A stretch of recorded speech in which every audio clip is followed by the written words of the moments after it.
In every small town, there is a person who embodies trust, a figure of authority whose very presence provides a sense of security. For the community of this quiet, familiar town, that figure was Sheriff Clayton Marshall.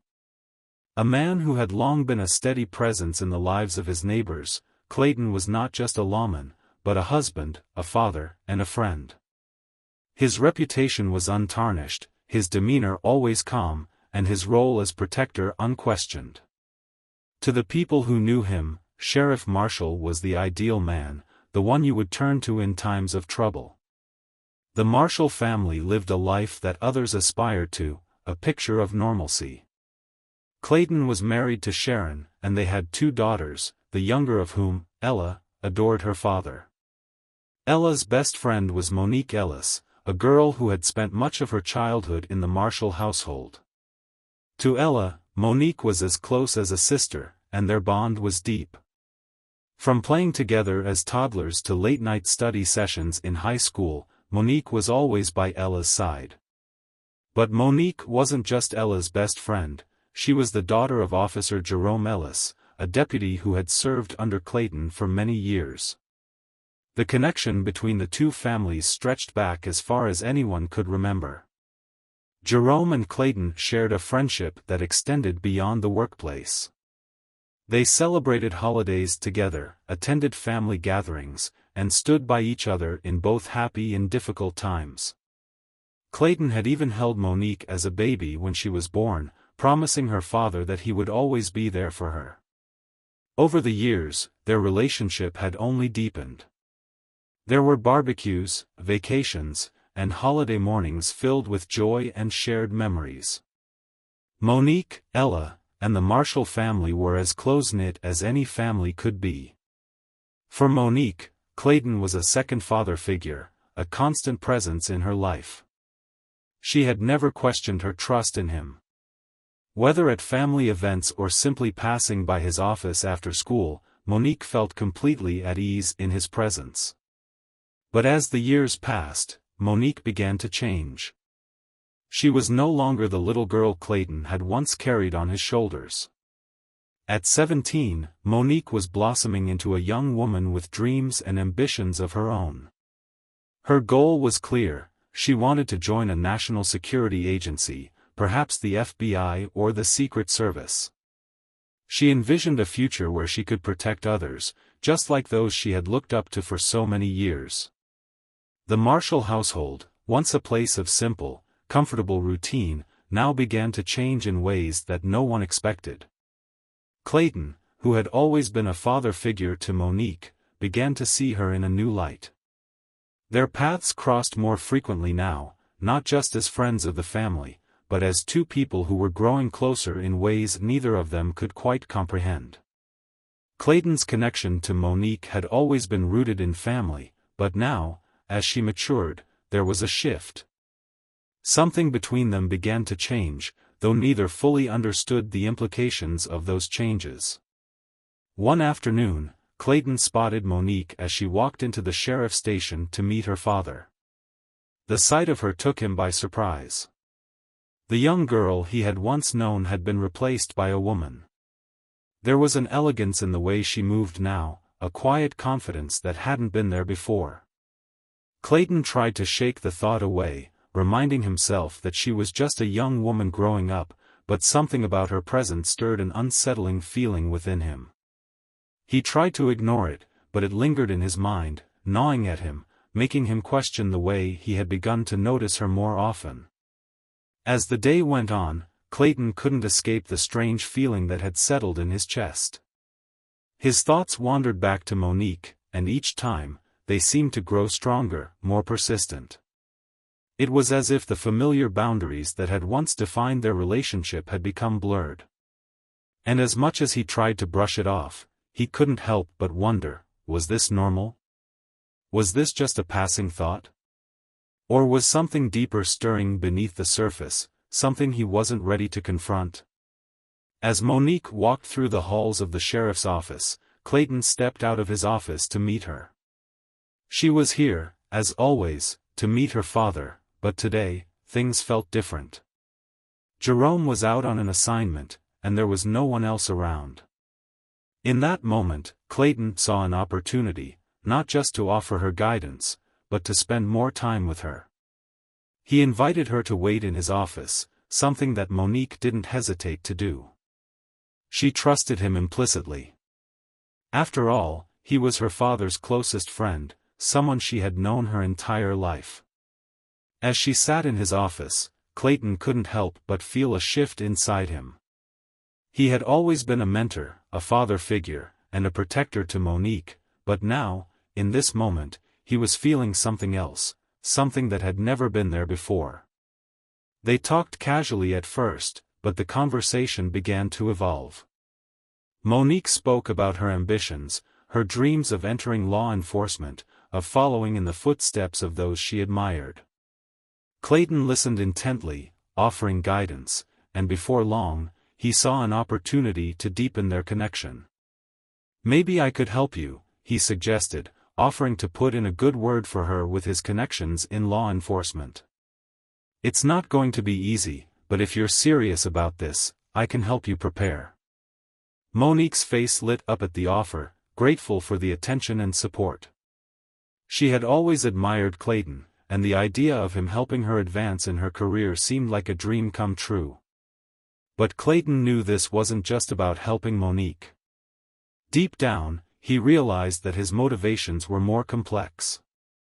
As he leaned back in his chair, satisfied with how easily the conversation had turned in his favor, he knew that this moment, this small, seemingly innocent offer, was just the beginning of something much more dangerous.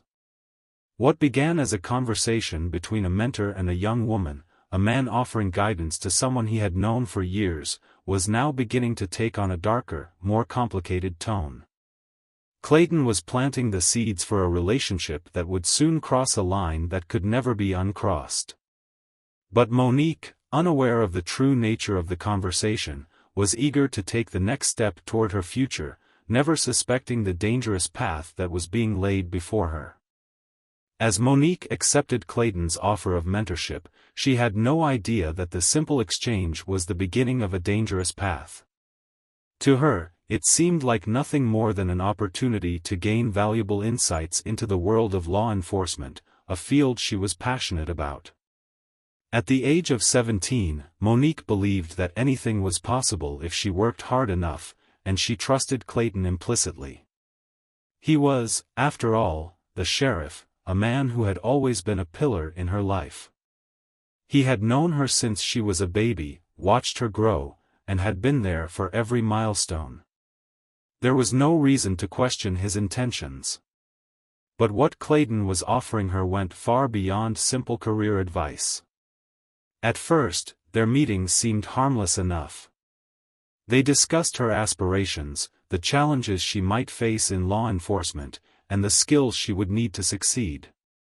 Clayton spoke with authority, making Monique feel as though she was receiving a unique, personalized education. But beneath the surface of these discussions, something insidious was taking root. Clayton was not just guiding her professionally, he was slowly, and methodically, weaving himself into every aspect of her life. The sessions began to stretch beyond the work-related topics. What started as professional advice morphed into more personal conversations. Clayton began to ask about Monique's relationships, her family, and her emotional state. He listened intently as she shared her fears, her doubts, and the pressures she was facing. Each word she spoke seemed to draw him closer, tightening his grip on her life. Clayton knew how to listen, how to make her feel heard, but there was a darker intent behind his attentiveness.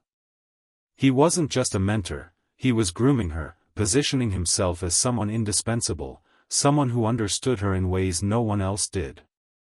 As the weeks went by, their meetings became more frequent, more intimate. What had been occasional sessions in his office started to stretch into late-night discussions in secluded locations. Clayton justified the late hours by claiming that it was necessary to prepare Monique for the rigors of a career in law enforcement. "If you want to stand out," he would say, "you need to put in the extra effort. The world won't wait for you to catch up." Monique, driven by her ambition and her desire to prove herself, accepted these late-night meetings without question. It was clear to Clayton that the more time they spent together, the more Monique relied on him. She began to see him not just as a mentor, but as a confidant. The emotional distance that once defined their relationship was gradually eroding. She would seek his advice on matters that had nothing to do with her career. And Clayton, ever the manipulator, was more than willing to provide the guidance she sought. He knew that if he could make her believe that she needed him, that her success, her happiness, depended on him, she would become his in ways that went far beyond the professional. Despite the growing complexity of their relationship, Monique didn't suspect anything untoward. She had always trusted Clayton, and he had never given her a reason to doubt him. But what began as mentorship soon crossed boundaries. Clayton was careful, patient, and manipulative. He slowly began to isolate Monique from others, planting seeds of doubt about her friends and family. He warned her not to share too much about their sessions with anyone, claiming that others wouldn't understand her ambition, that they would try to hold her back. The fewer people who know about this, he advised, the better. It's safer that way. Monique, eager to succeed, took his advice to heart. She kept their meetings a secret, believing that Clayton was protecting her, shielding her from the judgment of others. In her mind, he was the only one who truly understood her, who saw the potential within her that others couldn't recognize. It was a slow, subtle manipulation, one that Clayton executed with precision. He didn't rush things, he let Monique come to him, making her feel as though she was the one driving the relationship forward. She believed she was in control, unaware that Clayton had already set the stage for something much darker. As the sessions continued, Monique found herself spending more and more time with Clayton. Their meetings were no longer confined to his office or to private locations where they discussed her career. Clayton began to make excuses to spend time with her outside of their sessions. Sometimes he would stop by her house, or they would meet at social gatherings, but the conversations always seemed to gravitate toward her future and the steps she needed to take to succeed. And with each conversation, Clayton's influence over her grew. The line between mentor and something else had long since blurred. Monique was beginning to rely on Clayton not just for career advice, but for validation. She would seek his approval for every decision, no matter how small. Clayton made sure to give it, always reinforcing the idea that she was special, that she was destined for greatness. Every word of praise he gave her, every reassurance, further entrenched her belief that he was the one who held the key to her future. But as Clayton's power over her continued to grow, so did the danger. Monique began to feel a strange sense of attachment to him, something she couldn't explain. She trusted him more than anyone, and his opinion began to matter more than anything else. When he complimented her, she felt validated. When he praised her ambition, she felt seen. It wasn't long before she began to seek his approval for personal matters, as well. He had become her sounding board, her touchstone for every decision. But there was a darkness in Clayton that Monique couldn't see. Behind the mask of the supportive mentor was a man who had his own selfish needs and desires. He wasn't helping her for her own benefit, he was helping her for his. Every word of encouragement, every promise of a brighter future, was simply a tool he used to keep her close. The more Monique depended on him, the more control he had over her. And with that control came a dangerous sense of entitlement. Monique's father, Jerome, had noticed the change in his daughter. She was becoming more distant, more preoccupied with her future. The girl who had once shared everything with him now seemed to have a wall around her. Jerome had always been close to Monique, and he could tell that something was off. But when he tried to talk to her about it, she would brush him off, claiming she was just busy with school and her plans for the future. Still, he couldn't shake the feeling that something wasn't right. Meanwhile, Sharon, Clayton's wife, had begun to notice small, subtle changes in her husband. Clayton had always been a creature of habit, predictable and steady, but now there were moments when he seemed distracted, restless. He came home late more often, offering vague explanations about long shifts or urgent matters at work. Sharon tried to dismiss it, telling herself that it was just the stress of his job. But deep down, she couldn't ignore the growing unease that she felt whenever she looked at him. Clayton, for his part, continued to play his role, maintaining the facade of the perfect husband and father. But behind closed doors, the strain of his double life was beginning to take its toll. He could feel the walls closing in around him, the weight of the lies he had told pressing down on him. He had never intended for things to get this far. At first, he had simply been trying to help Monique, but now he realized that he had crossed a line, and there was no turning back. As the relationship between Clayton and Monique deepened, so did the tension. Both of them were caught in a web of manipulation and deceit, though only one of them was fully aware of the power dynamics at play. Monique, in her youthful naivety, was blind to the manipulation. She believed she was building something important, something that would help her achieve her dreams. But Clayton had other plans. He had set his sights on her, and as their connection grew, so did his need for control. It wasn't long before Clayton's dark desires would come to the forefront. What had started as mentorship and professional guidance would soon become something much more complicated and dangerous. But for now, Monique remained oblivious to the depths of Clayton's manipulation, believing that her future depended on him. As Clayton's influence over Monique deepened, so did the complexity of their relationship.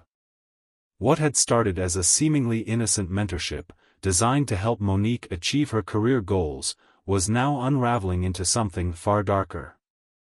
Clayton, ever the manipulator, was careful to ensure that each step in their evolving connection seemed natural. He continued to play the role of the wise, experienced mentor while gradually blurring the boundaries between their professional relationship and something more personal. For Monique, their time together felt special, even empowering. She believed that this bond with Clayton was crucial for her future, but what she couldn't see was how much it was altering her life, her sense of self, and her very future. The late-night sessions, once focused solely on law enforcement techniques and career advice, began to take on a different tone. Clayton's behavior, once measured and professional, started to shift in subtle ways. He began to touch her more frequently, a hand on her shoulder here, a casual arm around her back there. At first, these gestures seemed harmless to Monique, who had always trusted Clayton as a father figure. But as the weeks went by, those touches grew longer, more lingering. What began as innocent physical contact soon became something more suggestive, more intimate. One evening, during one of their late-night sessions, Clayton's hand lingered on Monique's shoulder just a little longer than usual. Monique, feeling the weight of his touch, didn't pull away. She didn't know why, but something about the moment felt familiar, as if it was a natural part of their growing connection. Clayton noticed her reaction, and he read it as acceptance. He took it as permission to cross yet another line, one that would forever alter the course of their lives. The first kiss came without warning, but it didn't feel forced. To Monique, it seemed like the natural progression of their bond. After all, Clayton had been the one to guide her, to teach her, and now, in this quiet, intimate space, he was the one who could offer her the love and protection she needed. As their lips met, Monique felt a rush of emotions flood through her, confusion, excitement, fear, but she didn't pull away. She was caught in the whirlwind of the moment, and for reasons she couldn't explain, it felt right. Clayton, on the other hand, knew exactly what he was doing. The kiss was not just an expression of affection, it was the culmination of months of careful manipulation. He had spent weeks laying the groundwork for this moment, establishing trust, gaining her dependence, and slowly eroding the boundaries that had once defined their relationship. He had succeeded in making Monique believe that their connection was special, that it was unique, that it was something worth protecting. But for Clayton, it was nothing more than a means to an end, a way to secure control over her. The affair that followed was one built on manipulation, secrecy, and control. Clayton continued to paint their relationship as something forbidden yet destined. He whispered promises of a future together, of a life where they could be free to be themselves, without judgment or fear. He made Monique believe that their love was something deep and profound, something that transcended everything else. He told her that no one would understand, that they needed to keep their relationship a secret, but he reassured her that their connection was something rare and valuable. For Monique, the affair felt like an escape. She had never felt more alive, more important, than she did when she was with Clayton. He made her feel cherished, made her feel as though she was the only person who mattered in his world. She believed that he was the one who truly understood her, who saw the potential within her that no one else could. The attention and affection he gave her filled a void in her life that she hadn't even realized was there. But at the same time, the relationship began to isolate her. Slowly, she distanced herself from her friends, from her family. What had once been a close-knit group of people who shared everything now seemed like a distant memory. She no longer shared her thoughts and feelings with Ella, her best friend, or with her father, Jerome. She became consumed by the idea of Clayton and their secret relationship. As the affair continued, the guilt that Clayton had once felt began to fade. He no longer felt the weight of his actions. He had successfully manipulated Monique into believing that this was a relationship built on mutual respect and love. In reality, it was a relationship built on lies and deceit. But Monique was not yet aware of the depth of Clayton's manipulation. She believed that he was her protector, the one person who would always be there for her, no matter what. She didn't see the way he controlled her, the way he had slowly stripped her of her independence and her ability to trust others. Clayton, meanwhile, continued to maintain the facade of the perfect sheriff. He performed his duties as a lawman with unwavering commitment, maintaining his public image as the protector of the town. But beneath that surface, he was living a double life, one that involved a young girl whom he had manipulated into a secret, illicit affair. The lies began to pile up, but Clayton had grown accustomed to living in a world where he could control the narrative.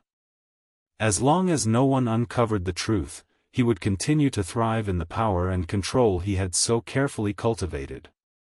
But with every passing day, the walls around Clayton's world grew thinner. He could feel the pressure mounting, especially as Monique began to show signs that their relationship was no longer just a fleeting affair. She began to talk about a future with him, about the life they would build together. Monique, still naive to the manipulation, was beginning to dream of a life that had been built on deceit. She could not see the danger in the promises Clayton made her, nor could she see how far he would go to keep her under his control. One night, when the weight of the affair began to feel too much for Clayton to carry alone, Monique confided in him. She told him that she was afraid, that she wasn't sure how to handle the changes in her life. She felt disconnected from everyone and was unsure about her future. To Clayton, this was the perfect moment to tighten his grip even further. He reassured her, telling her that he understood. He promised that everything would be okay, that they would figure it out together. But Monique had no idea that Clayton's promises were a trap, one from which there would be no escape. He made it clear that they had to keep their relationship a secret, that the outside world wouldn't understand. Clayton warned her that people might try to separate them, that their love and bond would be viewed as inappropriate by others. This constant reinforcement of secrecy only served to further isolate Monique.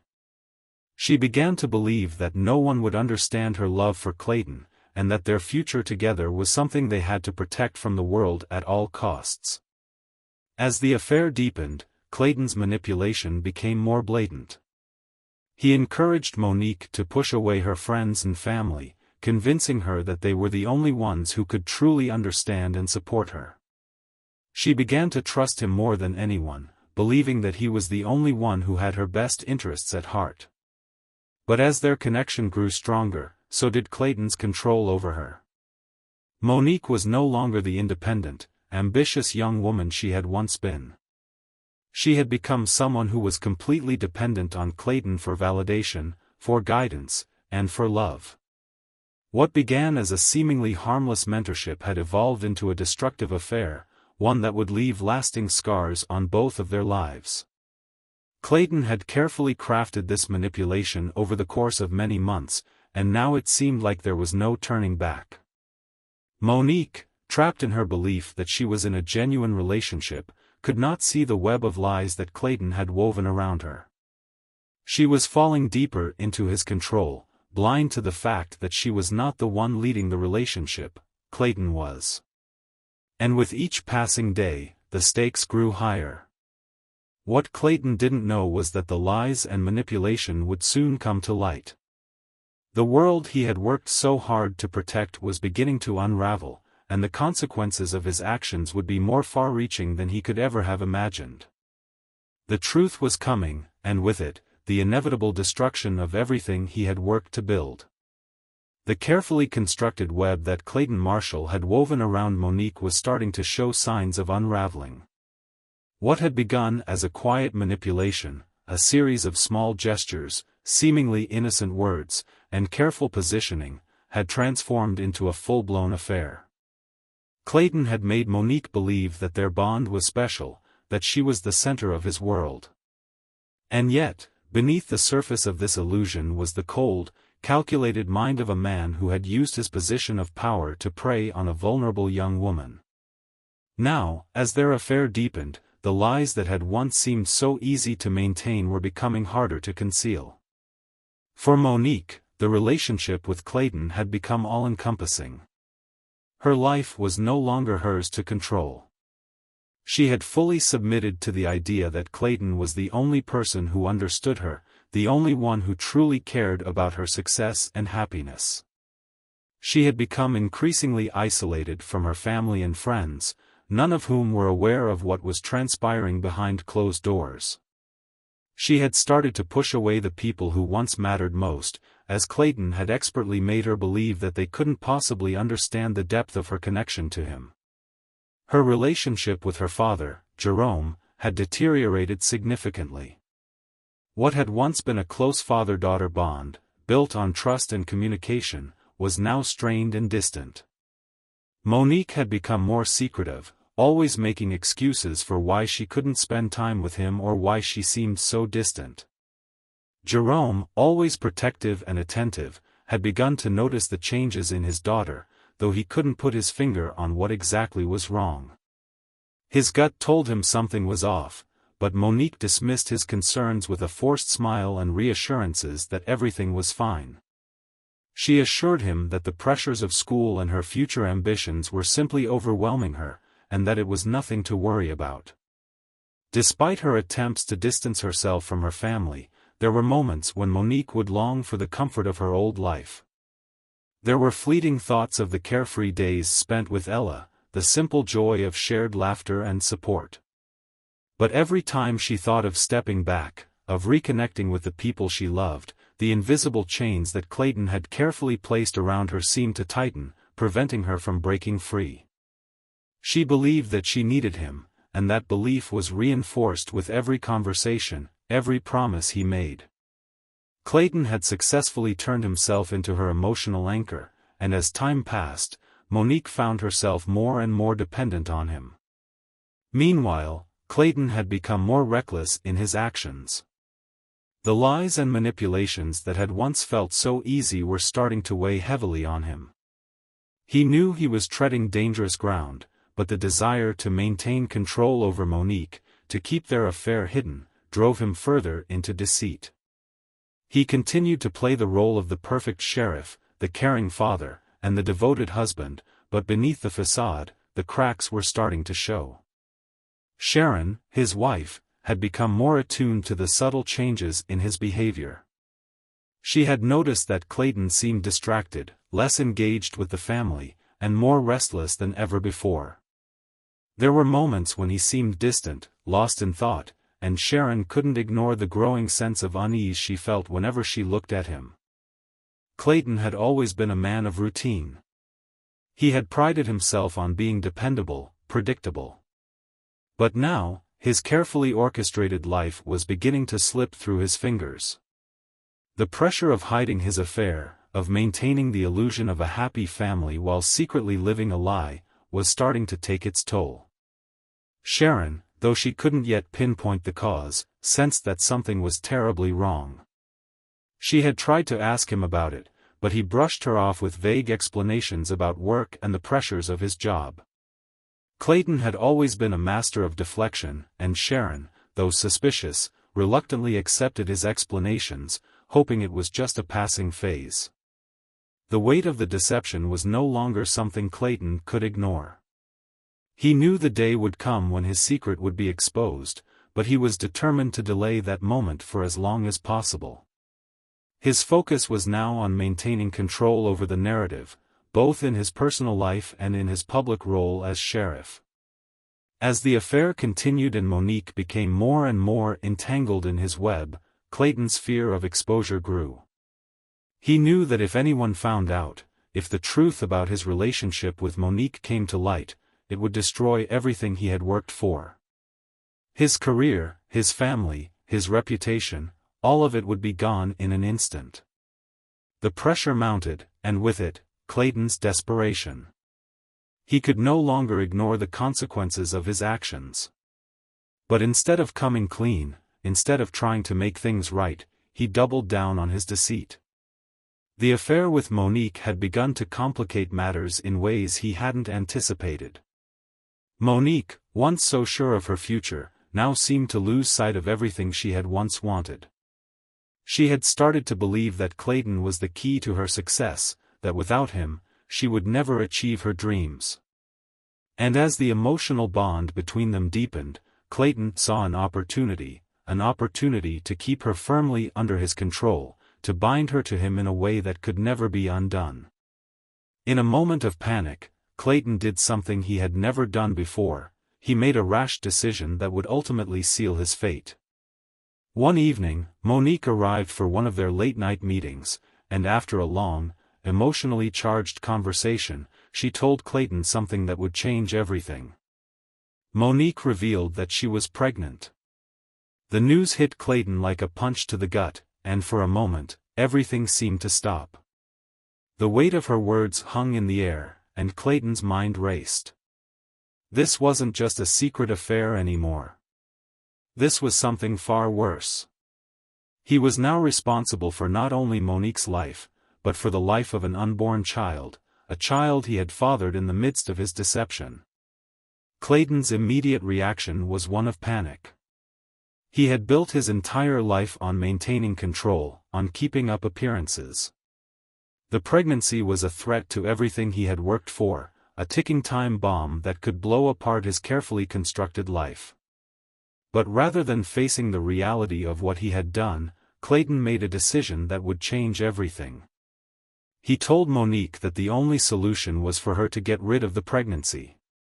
He framed it as a way to protect them both, to protect their futures. But Monique, though terrified and confused, refused. She wasn't willing to terminate the pregnancy. She was carrying a child, and no matter what Clayton said, she wasn't going to let that life be erased. For the first time, Clayton realized that he had lost control. Monique was resolute in her decision, and in that moment, he saw the full extent of his manipulation. She believed that their love was real, that their relationship was something worth protecting. She had become so emotionally dependent on him that she couldn't see the reality of what he had done. And Clayton, for all his manipulation and control, had underestimated her strength. She wasn't going to let him dictate the course of her life any longer. The truth was beginning to emerge, and Clayton's carefully constructed world was starting to crumble. The affair, once a well-guarded secret, was now a ticking time bomb that threatened to destroy everything in its path. But Clayton still wasn't ready to face the consequences of his actions. Instead, he continued to spiral deeper into the darkness, making choices that would only lead to more destruction. He could no longer see a way out. The fear of exposure, of losing everything, consumed him. And in the haze of that fear, he made one last, terrible decision, a decision that would haunt him for the rest of his life. The affair, the pregnancy, the lies, all of it had led them to this moment. And in that moment, Clayton realized too late that there was no way to undo what had been done. He had crossed a line that could never be uncrossed, and the consequences of his actions would be far more devastating than he could have ever imagined.